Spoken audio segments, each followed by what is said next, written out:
anywhere, sa radyo, sa social media at TV. Radyo Pilipinas, 738 AM. Paano nga ba mag-register para magkaroon ng schedule sa Bagong Pilipinas Presidential Action Center? Narito ang mga dapat gawin. Gamit ang iyong mobile device, pumunta sa eGovPH app. Pwede itong i-download mula sa Apple App Store o sa Google Play Store. Gumawa ng account. Ilagay ang email address, valid mobile number, pagkatapos ay makakatanggap ka ng one-time code sa iyong email.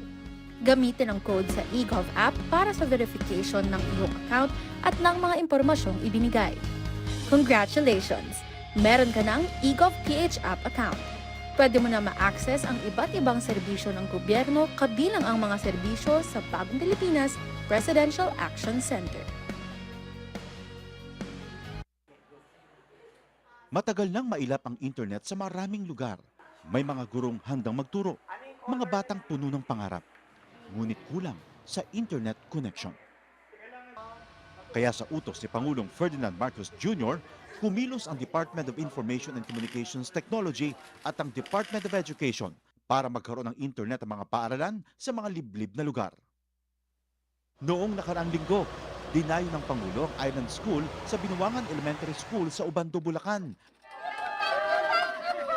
Para tingnan ang estado ng koneksyon, nakita ng Pangulo, maayos na ang internet. May laptop at tablets na ngayon na dati mahirap makarating sa mga isla at liblib na komunidad. Ang buong budget ng DepEd na napapakinabangan ho ng lahat ng stakeholders mula Batanes hanggang Tawi-Tawi. Maging mga paaralan sa Basilan, dinayo ng DICT at unti-unting nagka-internet ngayon. Kasama po namin si Secretary Henry po. Si Sec. Asa na si Ems mo yata nagkakabit eh. Hi, Mr. President, Secretary. In Basilan, 189 schools na binigay sa aming assignment ni Seksani, 172 na yung nakakabit. Dahil ang internet sa mga paaralan ay hindi lang basta signal, isa itong tulay para mas mapalapit ang kaalaman sa bawat silid-aralan. At sa bawat paaralang nakukonekta, may mga batang mas nabibigyan ng pag-asa. Magkaroon lahat ng estudyante, magkaroon lahat ng guro ng kanilang kinakailangan na equipment at para maging mas maganda at mas maayos ang sistema natin sa pagtuturo. Sa buong bansa, tuloy-tuloy ang trabaho. Isa-isang inaayos sa mga bagay na magpapagaan sa buhay ng ating mga kababayan.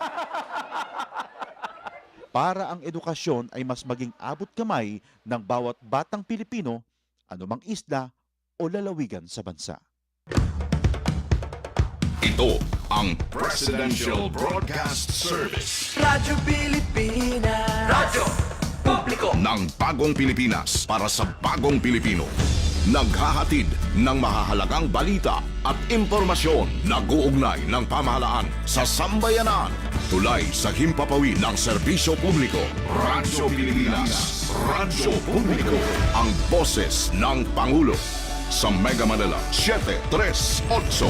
Radyo Pilipinas. Radyo Publiko. Tahanan ng OFW. Handog ng Department of Migrant Workers at Radyo Pilipinas. Radyo Publiko. Programang maghahatid ng impormasyon sa mga polisiya, programa at mga hakbang ng DMW para sa kapakanan ng ating mga OFWs at kanilang pamilya. Tahanan ng OFW. Programang hatid ay agarang serbisyo publiko para sa bagong bayani ng bayan, para sa bagong Pilipinas. Tahanan ng OFW ng Department of Migrant Workers. Dito sa Radyo Pilipinas. Radyo Publiko. Magandang araw po sa inyong lahat, lalo na po sa ating mga minamahal na OFWs at sa inyo pong mga pamilya. Mula po sa tahanan ng OFWs, ako po ang inyong lingkod, Secretary Hans Leo Cacdac, na nag-aanyaya sa inyong tumutok sa ating programa, ang Tahanan ng OFW. Mapapakinggan na po tayo tuwing Biyernes mula alas 4 hanggang alas 5 ng hapon sa Radyo Pilipinas, Radyo Publiko, DZRB 738 AM. Gayon din sa Radyo Pilipinas World Service. Sa pamamagitan nito, patuloy ang pag-aabot sa ating mga OFWs at sa pagpapabatid ng ating mga serbisyo at programa nasaan man sila, nasaan man po kayo sa iba't ibang panig ng mundo. Mapapanood din po ang programa sa opisyal na Facebook pages ng Radyo Pilipinas at ng Department of Migrant Workers. Bukas po ang tahanan ng OFWs para sa ating lahat. Sama-sama po nating pakinggan ang mga kwento ng ating mga bagong bayani sa ilalim ng bagong Pilipinas ng ating mahal na Pangulo Ferdinand Marcos Jr. Ayan. Kumusta po sa ating mga kababayan at tuloy po kayo dito sa tahanan ng OFW. Biyernes po ng hapon, medyo maulan at hatid po namin ang isa na namang makabuluhang hapon ng diskusyon at usapan tungkol po syempre sa buhay ng ating mga kababayang overseas Filipino workers at ng kanilang mga pamilya. Muli po ako po si Assistant Secretary Kiko de Guzman ng National Reintegration Center for OFWs at may reunion kami ngayon ng aking partner. Ayan, partner, bati ka muna. Thank you, partner. Tagal din tayong hindi nagkasama ngayon eh. Isang taon yata. Napaka-importante ng guest natin ngayon, kaya dalawa tayong nandito. Of course, magandang umaga, magandang tanghali, magandang hapon, magandang gabi sa lahat ng mga OFW sa amang panig ng mundo. Ako po si Asik Benny Ligaspi ng Land-Based OFW Concern. Narito na naman ang programang tatalakay sa mga kwento at magiging tulay para sa mga serbisyo at programang laan para sa ating mga bagong bayani. Siyempre po, ang atin pong programa ay lingguhan ninyong masusubaybayan alas 4 hanggang alas 5 po ng hapon. Minsan na ibabalik ko pa dun sa time slot natin last year. Pero dahil po sa ilang technical adjustments, ang Radyo Pilipinas, Radyo Publiko ay pansamantala po muna ninyong mapapakinggan sa atin pong mga FM listeners sa 104.3 FM. So temporarily, medyo lipat muna tayo. Lipat frequency. At mapapanood nyo pa rin kami live sa Radyo Pilipinas 1 at sa official Facebook page ng Department of Migrant Workers. At sabayan nyo rin na panoorin at ang aming pagtatanghal, aming show sa TV Plus Channel 3 at sa For the Box Channels 45 to 49. So good afternoon, partner. Magandang araw, partner, si Keiko at sa lahat ng ating taga-subaybay. Ayan, naman, syempre, alam mo, busy tayo ngayong linggo na to at parang sabi ko nga, ilang lang tayo. Parang hindi tayo halos na pagkikita. Pero alam mo, itong linggo na to napakaganda po nung nadadagdagan na naman yung kay na ginagawa ng ng NRCO. Oo, yung nung Monday actually, yes po, nung Monday nahanap nga kita nung Lunes. Yung dati na nating napag-uusapan, nung Lunes lamang po ay sa bayang lumagda ang ating mga secretaries, pangunguna po syempre Secretary Hans Leo Kakdak at ang atin pong Secretary of Labor, Secretary syempre Senator Francis Tolentino po ng Department of Labor and Employment, na talagang ipinush. Nag-meeting lang kami the other week nung nagka-meeting kami sa Dole, nung dumalo kami nila Secretary Hans doon sa Dole 2 weeks ago. Sabi ni Sectol, ni Senator Tolentino, sabi niya, magpirmahan na tayo. Ready na ba yung pipirmahan?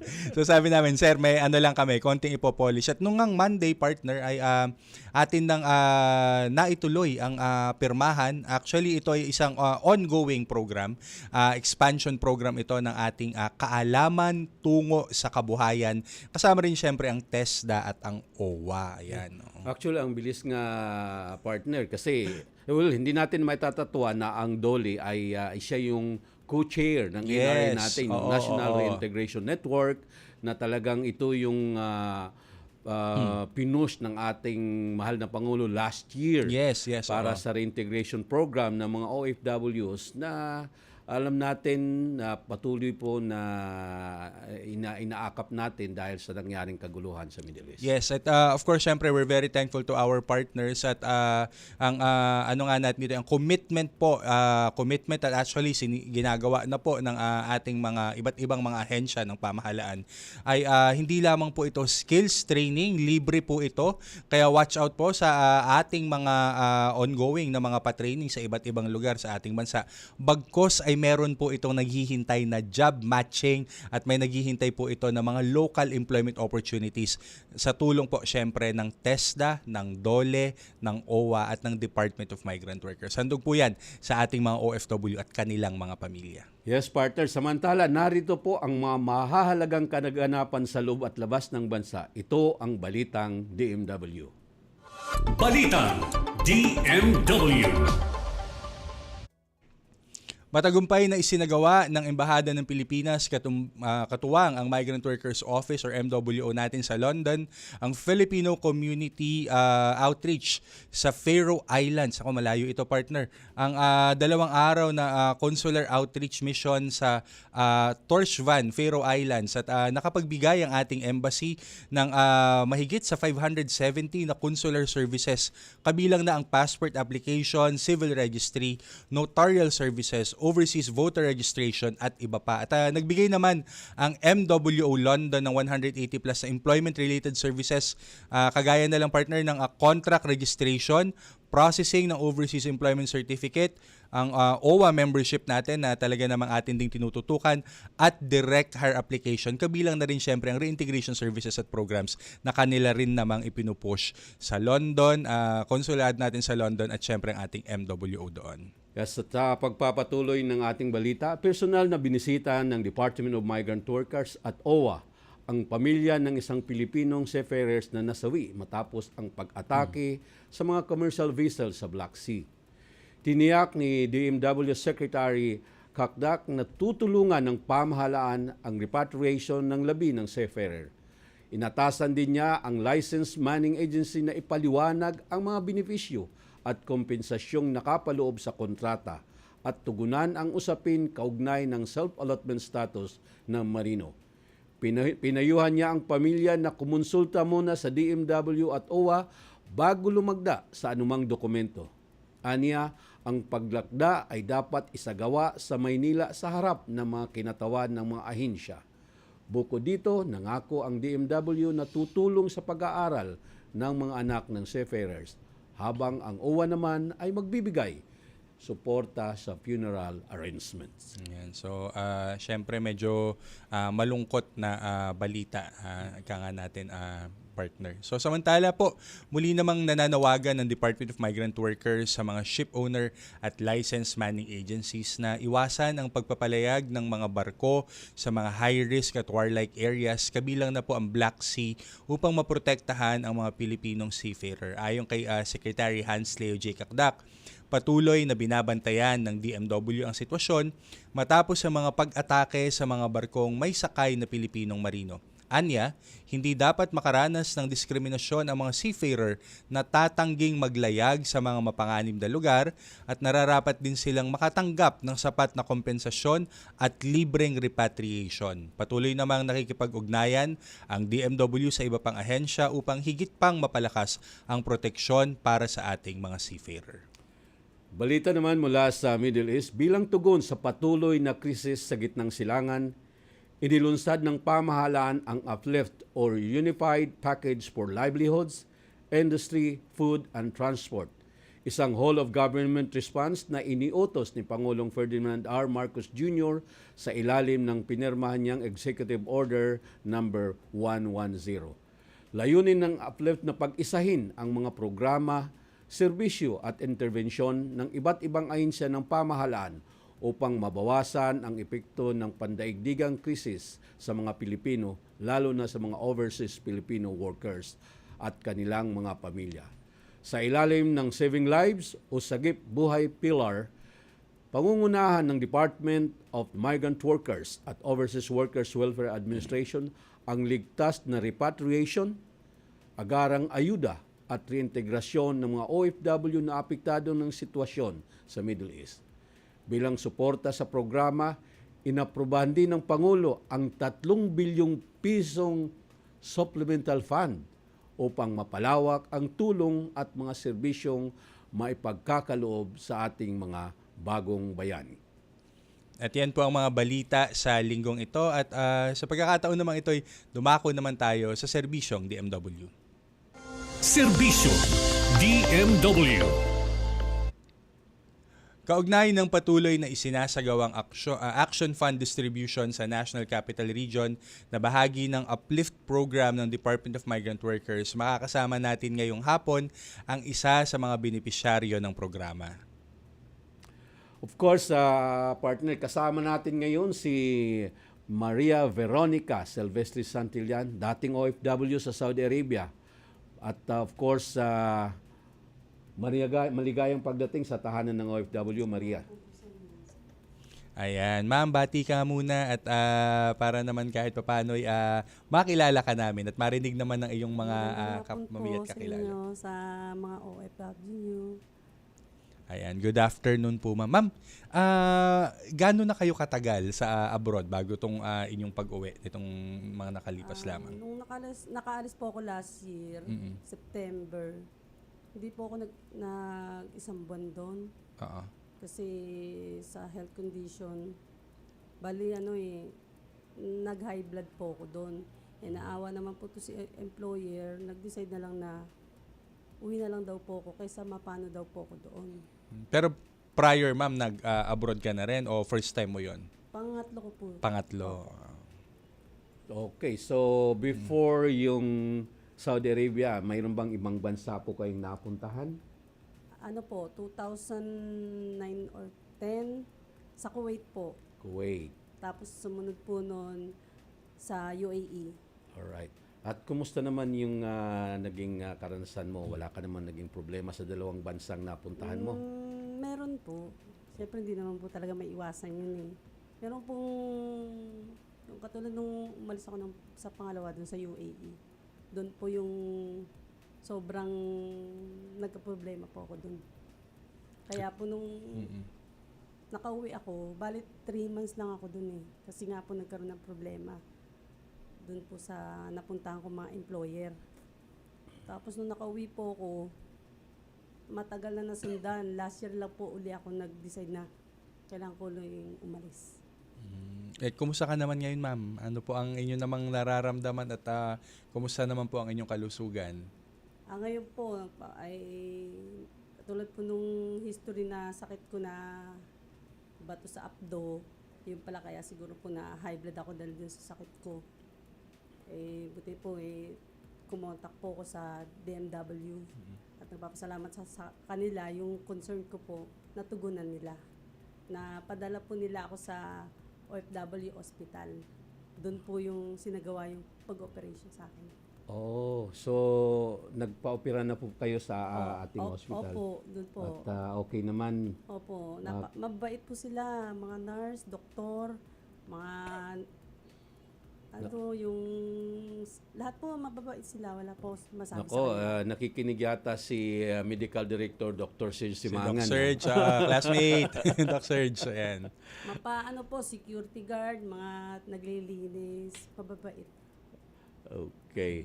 Ma'am, hindi namin sasabihin na bumalik ka kasi ospital 'yon, pero we're very thankful na at least ma'am na appreciate mo. Pero actually ma'am, pwede ka namang doon. From time to time po yung mga check-up, yung ating mga regular na check-up, you could also do that there. Balik ko po sa July 28. Follow-up check-up. na. Opo. Okay. Regular lang ma'am na at least para kumbaga ma-maintain natin, 'di ba? Importante yung healthy tayo, 'di ba? Yan yung tulong po nila. Tanong lang part, mayroon po ba kayong sariling pamilya? May mga anak po ba kayo? Meron po, may asawa na po ako. Kumusta po yung mga anak nyo? 5 pong anak ko lalaki. Tapos yung 3 nakaiwalay na kasi may mga asawa na. Bali yung nasa amin na lang po yung 2 nag-aaral. Grade 6 tsaka grade 9 po.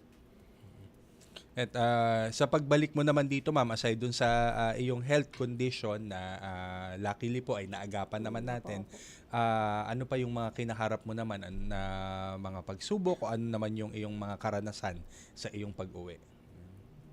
Nag-alala po ko kasi wala pa po kung 1 buwan umuwi ako. Siyempre po nagkautang. Tapos nag-alala kung paano po yung pag-aaral ng mga anak ko. Paano po yung gusto ko sana makakuha man lang ng kahit bahay kasi nangungupahan lang din po kami. Partner, sa pagtugon po ng uplift program na nilunsad ng ating Pangulong Bongbong Marcos Jr., ang DMW ay isa po sa mga ahensya na kasama po na nagbibigay ng financial assistance po. Isa sa mga program para sa ating mga kababayan na napiktuhan po ng nangyayaring kaguluhan sa Middle East. At ngayon po ay magbibigay po tayo ng Action Fund assistance para kay Miss Maria, kay OFW Maria. Ito po ay galing po sa ating pamahalaan, sa ating Pangulong Bongbong Marcos Jr. at saka sa ating pong ahensya, ang Department of Migrant Workers to Secretary of State. Sana po makatulong kahit pa paano kung ano man po ang nandyan po. Salamat po. Maraming salamat po, DMW. Kay Ma'am Nikki, na siya po yung naging way para mapa-opera ako. Tapos tulong po to kasi kahit makapag-umpisa ng konting negosyo habang nagpapagaling ako. Pero siyempre gusto ko pa rin pong makaalis. Subok pa rin po, try and try.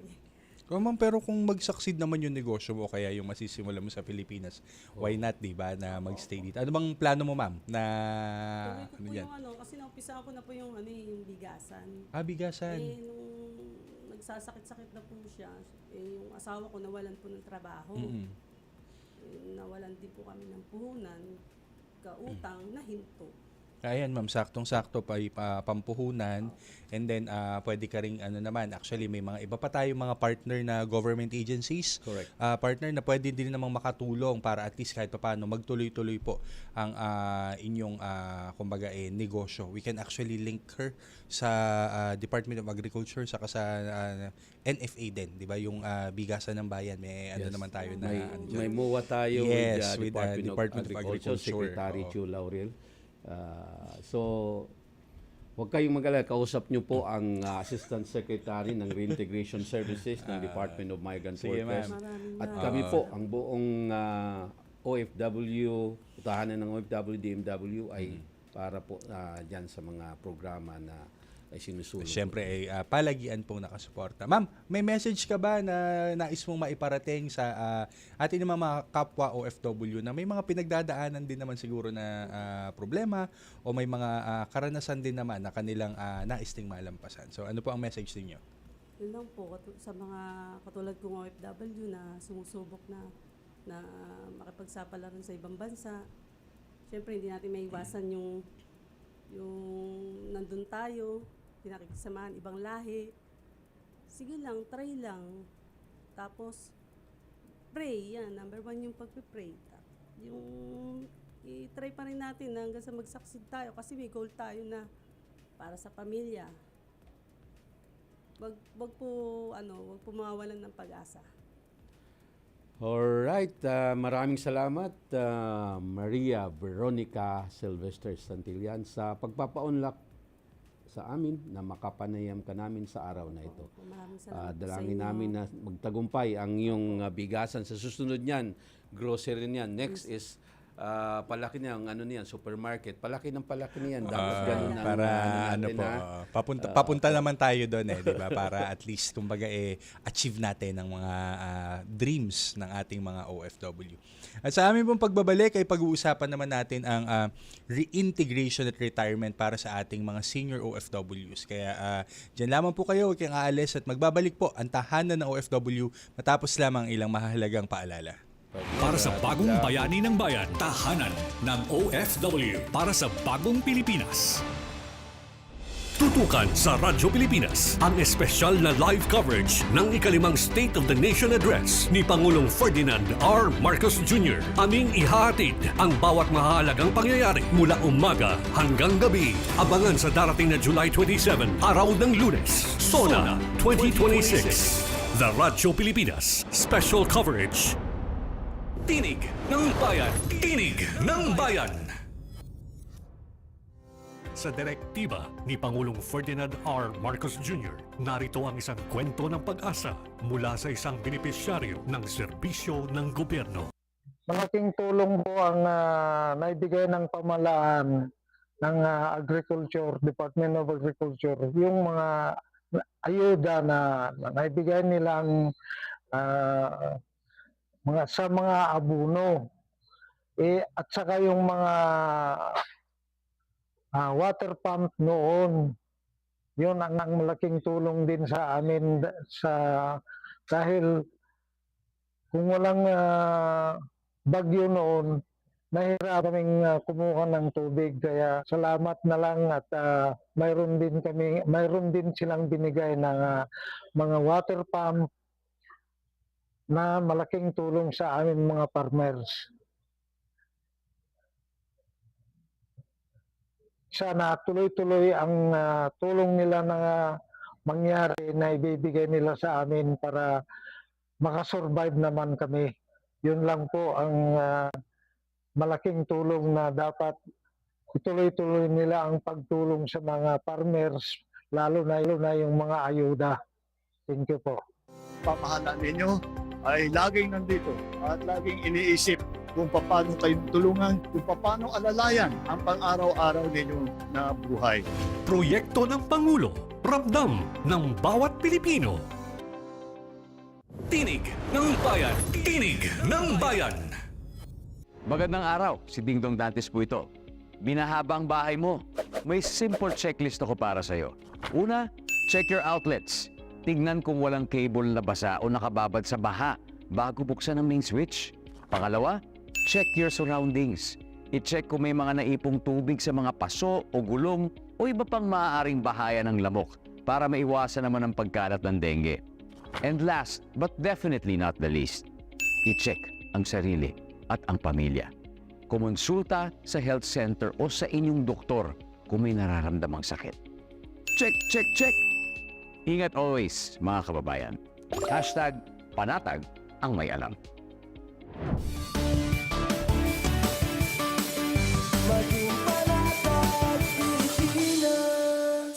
Ginugunita ngayong taon ang ika-80 anibersaryo ng paglagda sa Treaty of Amity and Cooperation in Southeast Asia o TAC. Halos 9 na taon matapos ang pagkakatatag ng ASEAN, nilagdaan ng 5 bansang orihinal na kasapi nito ang dokumentong magsisilbing pundasyon ng diplomasya at matatag na ugnayan ng mga bansa sa Southeast Asia. Naganap ito sa Bali, Indonesia noong ika-24 ng Pebrero 1976.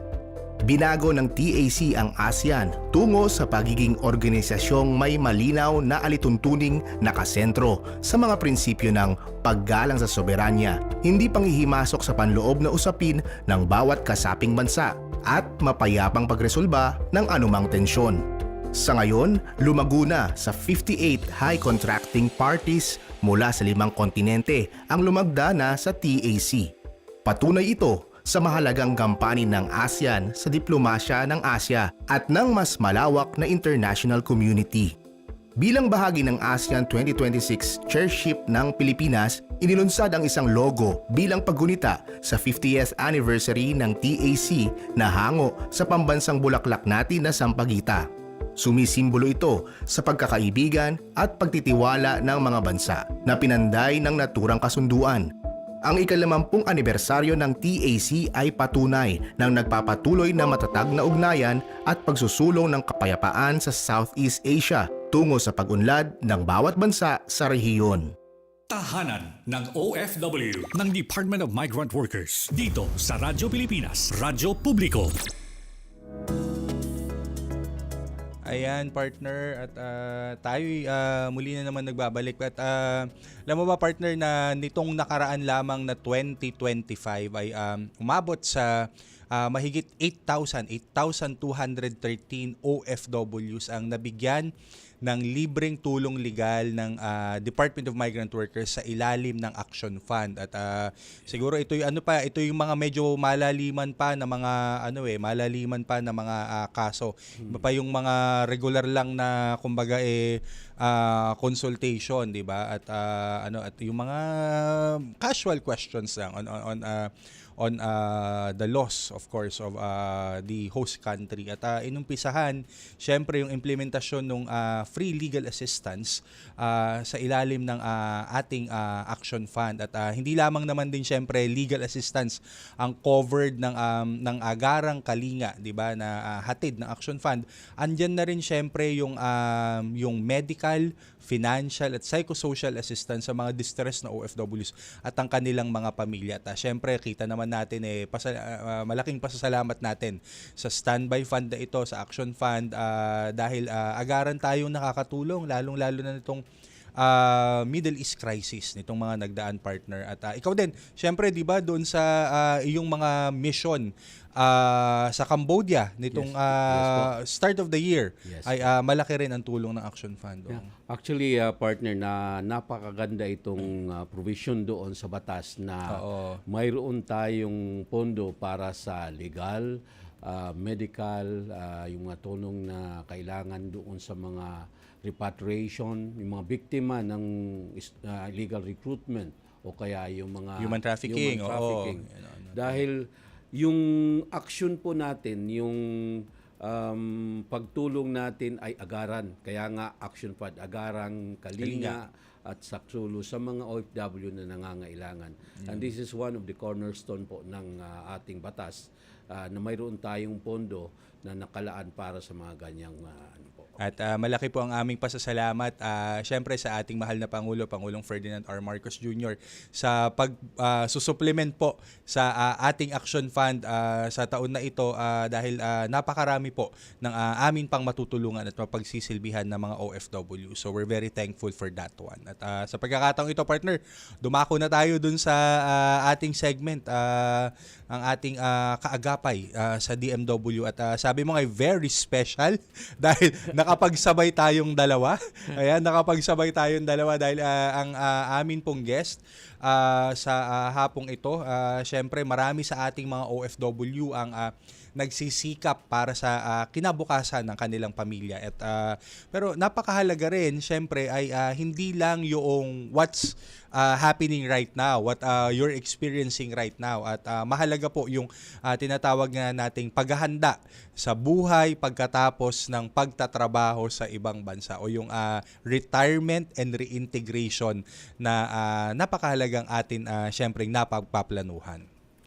Yes, and partner, kagaya ng sabi mo kanina, napakapalad natin na mayroon po tayong isang panauhin dito sa studio na siya po ay ang chairperson ng ATICA. Yung ATICA, yung word na ATICA pa lang alam na ng karin, pero mahaba pala yan. Ang ibig sabihin is ATICA, Overseas Workers and Communities Initiative Incorporated. At kasalukuyan po siyang Board of Trustees ng OWA, o Overseas Workers Welfare Administration, at kinakatawan po niya yung women's sector. So maligayang pagdating po sa tahanan ng OFW at dito sa programa ng mga OFW, Ma'am May Anyunuibo. Anuhin ko ba yung full name niya, ma'am? Usually, Ma'am May. Ma'am May. At syempre, shout out kasi kanina nakakausap. Kasama po niya ang kanyang ex-boyfriend, ang akin pong dating profesor from UPLB. Ayan, si Sir Ogot. Syempre, ay naririto rin sa studio. Ayan. So, Ma'am May, bati muna tayo at pakilala po natin sa ating audience, pakilala po natin sa ating mga tagapakinig ang ATICA at ang inyong mga programa para sa ating mga OFW. Good afternoon, Asek Benny, Asek Kiko. Maraming salamat sa pag-i-invite ninyo dito sa radio program ninyo sa tahanan ng OFW. And yung organization natin, is a non-profit, non-stock non-profit organization na actually 30 years this year na yung pag-organize ng ATICA. No? And talagang focus ng work namin is una, yung namin is ma-minimize yung negative effect ng pag-abroad, especially ng mga women. Kasi alam naman natin kapag nanay ang umalis, yung family nagkakaroon ng problema. Yes. So ina-address namin yung mga nagiging negative effect ng pag-abroad, lalo na dun sa mga anak na naiiwan. No? Yung pangalawa naman na ginagawa namin ay ine-ensure namin yung pag-abroad ay talagang makatulong pagbalik nila na maging successful. Kasi kaya sila nag-a-abroad, kagaya kanina, no, yung guest natin, sabi niya, ito naman pag-a-abroad ay para sa pamilya, di ba? Gusto natin ay sana yung ating mga nag-a-abroad, dumami pa yung uuwing successful at hindi yung nagiging karanasan kasi na nakikita natin, maraming nag-abroad, 25 years, 30 years, even sa Middle East, ASEC, di ba? Yes po. Pag uwi nila, back to zero. Yun yung gusto nating maiwasan. Kaya yung programa namin ay tumutulong para magkaroon sila ng kaalaman sa financial literacy, ma-address din yung mga family issues na nagde-drain ng resources nila. Kasi alam naman natin, minsan nagiging dependent na sa remittance yung mga families. At saka, yun, nililink din natin sila sa mga government agencies, local government, kasi yung NGO namin ay community-based NGO. Kaya we work closely with schools, with local government. Partner, madagdag ko lang kasi maliban po sa mga pre-departure orientation seminars natin, mayroon tayong post-arrival at saka yung PEOS. In partnership po with Atika, nailunsad po yung PEMOS, yung Pre-Migration Orientation Seminar. That's also in partnership with International Labor Organization. Ito po yung sinasabi niya na kailangang i-capacitate natin yung pamilya na naiiwan dito. So ginagawa po of course yan in partnership po with NRCO sa mga regional offices natin na kasama yung pamilya para alamin kung paano ang tamang paghawak ng kanilang pinagkakakitaan. That's one of the thing na ginawa po ng Atika. Ma'am, aside doon sa nabanggit nyo kanina yung isa sa core functions basically ay at ang core advocacy is basically yung sa women, sa mga mothers, 'di ba? Yang kailangang matutukan, of course, yung children. Ma'am, aside doon and of course as Benny has mentioned PIMOS, ano pa ma'am yung ibang mga programa ng Atika na atin naman po na pagtutulong-tulungan din at atin din pong naro-roll out para po sa ating mga OFWs? Marami kasi yung mga programa dahil ang focus kasi talaga ng Atika is ever since is yung reintegration. Yes. Kasi kaya nga partner tayo, di ba? Yes, ma'am. Dahil kasi ang nakikita natin na ito yung hindi natin masyadong napagtutuunan ng pansin, no? Karaniwan kasi usually yung natutukan natin yung nagiging problema nila. Pero yung paghahanda sa muling successful na pagbalik, yun ang kulang yung mga programa natin. And yun ang role ng NGO, di ba? Tumulong dun sa mga, mag-assist dun sa mga programang para sa ganun ay ma-address natin itong mga programa sa reintegration. Kaya yung sa reintegration, yung mga programa natin doon, aside from sinabi na natin yung, kasi yung reintegration from pre-departure siya, di ba? Yung programa doon ay gusto natin, yung mga OFW natin ay matutong mag-prepare. Hindi lang yung OFW, yung PIMOS kasi, hindi lang yung OFW yung paalis, kung hindi yung even yung family na naiiwan, kailangan paghandaan nila na successful yung muling pagbabalik ng mga OFW natin. Yun yung sa reintegration. Kaya on-site naman, meron din tayong training sa mga leaders, sa mga OFW sa labas ng bansa. Nagkakasama din kami ni ASEC doon. Meron tayong program on reintegration and financial planning. Tapos pagbalik naman nila dito, meron din tayong mga training sa pangkabuhayan, nag-organize. Ang isang work ng Atika is ino-organize din natin yung mga umuwing OFW at yung mga families nila, including the children, para sa ganun ay magkaroon ng support. May support sa family, may support din ng community sa kanila. Kasi lahat tayo, ang wish natin sa kanila, sana maging successful yung pagbabalik nila. Para dito lang, successful na sila, hindi na sila kailangang mag-ibang bansa. Mamay, marami po kasi sa mga nag-abroad, mga OFW, dahil maganda yung naging kalagayan na doon, minsan parang ayaw nilang bumalik dito. Pero may mga bansa kasi na hindi po pwedeng kahit gaano katagal, uuwi at uuwi ka, kahit na senior citizen ka or medyo nasa twilight stage na ng edad mo. Mayroon lately, nagkaroon po tayo ng understanding with ang Atika, with CFO at saka yung DMW para doon sa mga programa.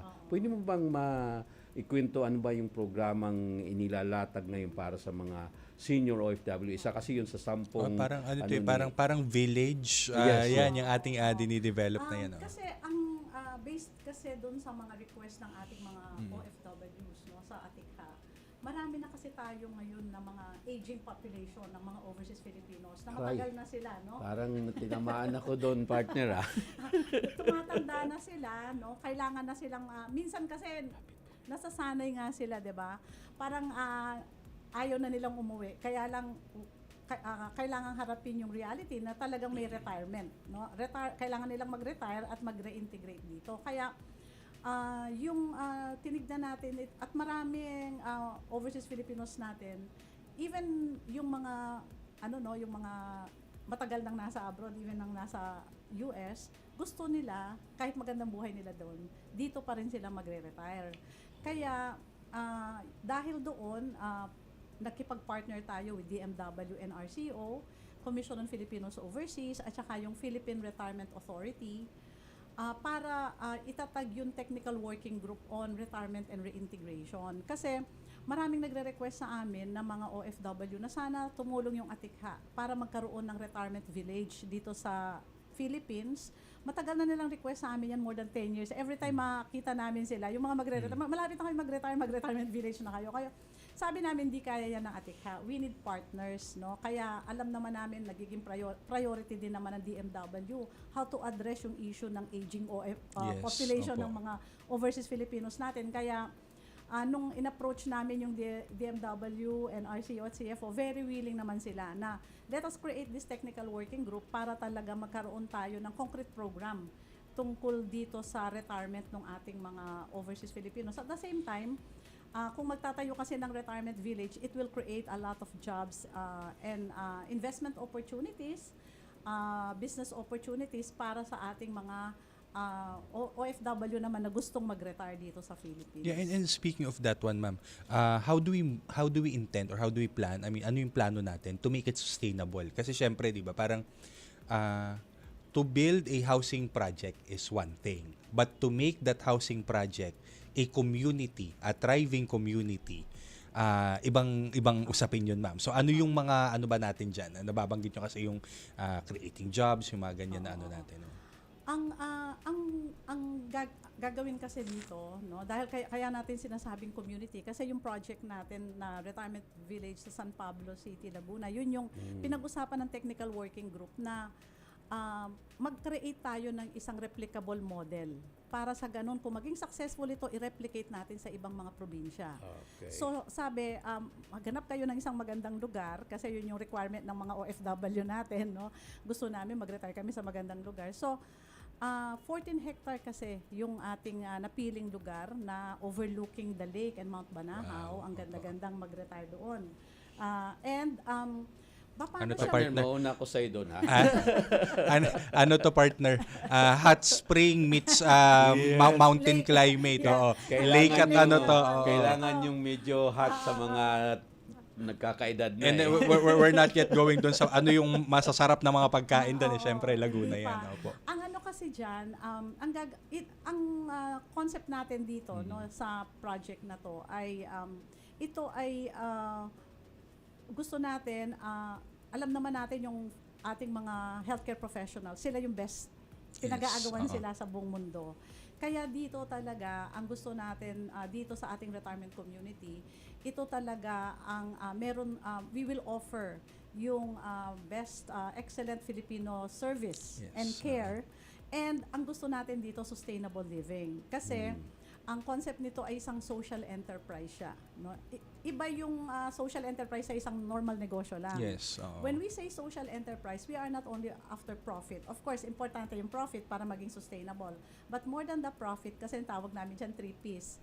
Not only the profit, but also the people. First and foremost, dapat it will serve the needs of our retirees and also of our overseas Filipinos na gustong mag-reintegrate and also yung community.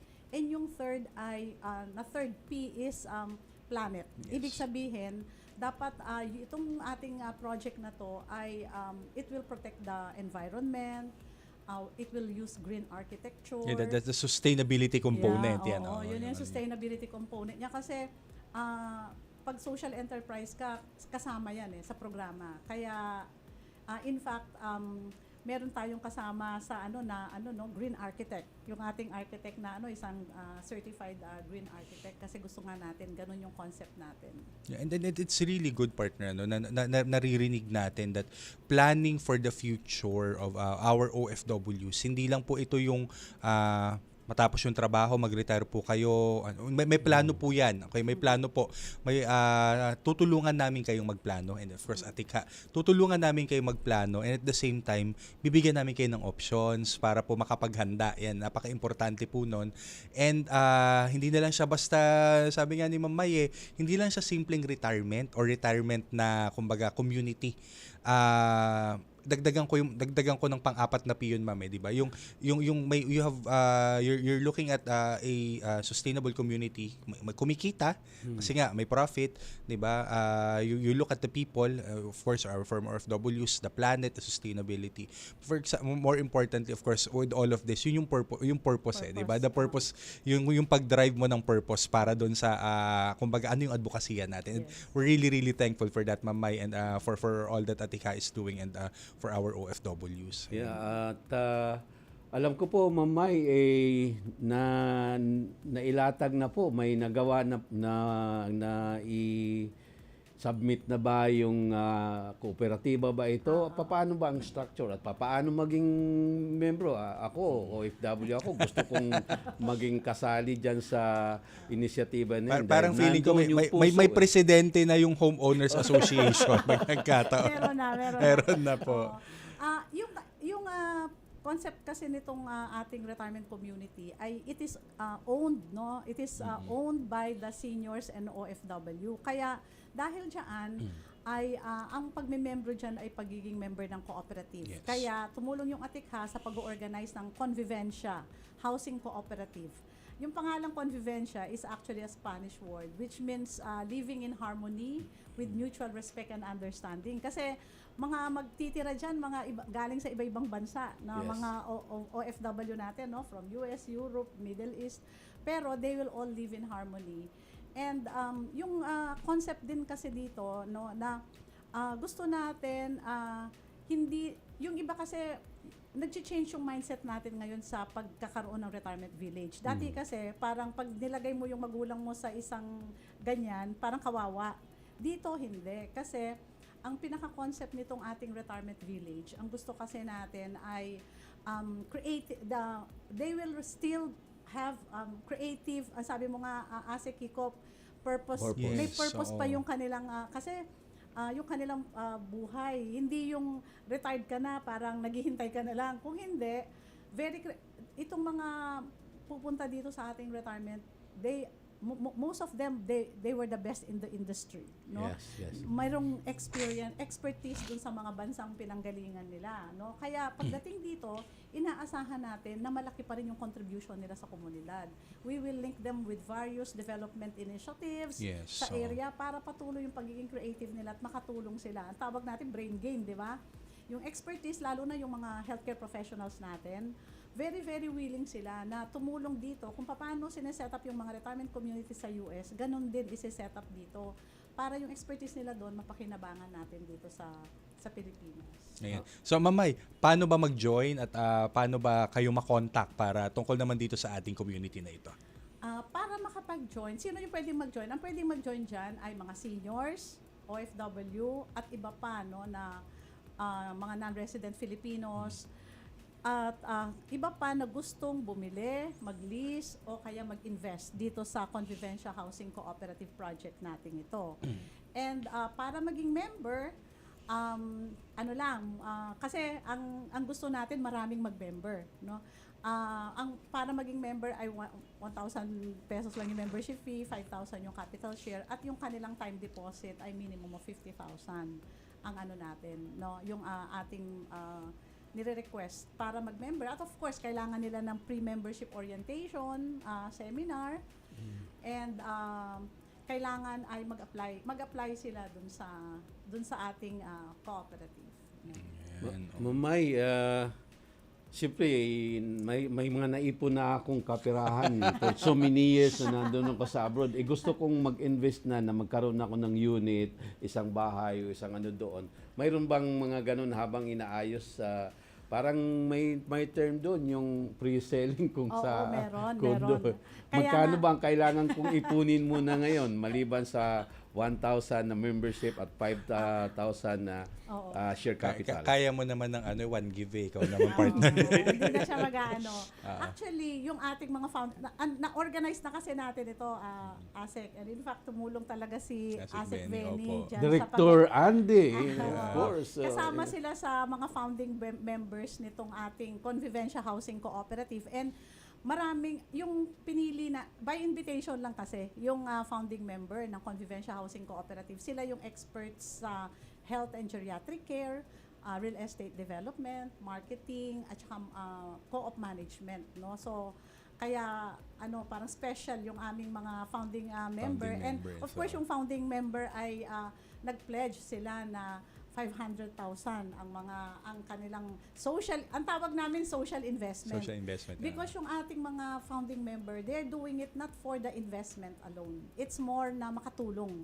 Kasi parang everybody is, parang we are putting all our efforts dito sa initiative na to. Kasi lahat kami ay nagdadasal na maging successful. Kasi alam natin, kapag magawa natin itong retirement community na to, kaya nga sabi nung technical working group, model, replicable model. Kasi kung magawa natin ito, i-replicate natin sa ibang lugar. Ayan. At thank you for that, ma'am. At sana po ay marami pa. Sana the soonest ay makapag-groundbreaking, ma-open at mukhang maso-sold out lahat ng but more importantly, ma'am, as you've mentioned, yung pagiging replicable niya. Marami pa tayong mabuksan na ganitong mga community at we're really looking forward to that, ma'am. And we're really, really thankful for this. At saka nga pala, ASEC, hindi lang ito retirement village. Yes, kasi yung ating inorganize na Convivencia Housing Cooperative ay magkakaroon din siya ng mga OFW group housing project. Hindi lang yung retirement kasi baka yung ibang OFW natin sabihin, bata pa ako, hindi ko kailangan itong project na to. Yes, hindi po. In partnership with Pag-ibig, DMW, OWA, ay magkakaroon din tayo ng OFW group housing project na pinapilot na rin natin siya ngayon nung technical working group dito sa Calabarzon. Okay, alright, partner. Parang kailangan ng part 2 kailangan natin ng part 2 para dun sa kasi ibang kulang na kulang yung oras. oras, Mga kabayan, para sa mahalagang anunsyo, komento at iba pang serbisyo, maaari ninyong makontak ang DMW sa mga opisyal na website, email address, social media channels at hotline numbers na makikita ninyo sa screen. Amin pong pinahalagaan ang inyong mga feedback para higit pa kayo mapaglingkuran. At yan po ang naging kabuuan ng ating programa. Muli nyo kaming makakasama sa susunod na Biyernes. Sabi nyo nga, mayroon pa ba tayong part 2, partner? Alas 4 hanggang alas 5 ng hapon. Mula sa Land-Based OFW Concern, ako po ang inyong lingkod, ASEC Benny Legaspi. Ayan, ito, bago po ako magpaalam, may special shoutout lang po ako kay Regional Director Pinky Agdamag at kay Labor Attaché Rose Escalada ng DMW Davao. Ayan, yes. At congratulations po sa pagbubukas. Siyempre, ang pagtataguyod ng ating regional office sa pagbubukas po ng kapihan sa tahanan, parang ating mini lounge, coffee shop sa Davao International Airport. Kaninang umaga lang yan, partner. So sa mga kababayan po nating OFW that's flying out of Davao, so bukas na po ang kapihan sa tahanan natin dyan sa Davao Airport. At may nagpapa-shoutout, humabol. At binabati ko rin po ang mga taga MWO natin sa Bangkok, Thailand, kay Labat Don Pangkog naman, at sa ating mga OFWs na nakabase naman sa Thailand. At sawadi ka. Ayan. Magandang hapon po sa ating mga kababayan yan. Mula po sa DMW National Reintegration Center for OFW, ako po si ASEC Kiko de Guzman at patuloy na maghahatid ng makabuluhang talakayan para po sa ating mga bagong bayaning OFWs. Ito pong muli ang tahanan ng OFW. Tahanan ng OFW ng Department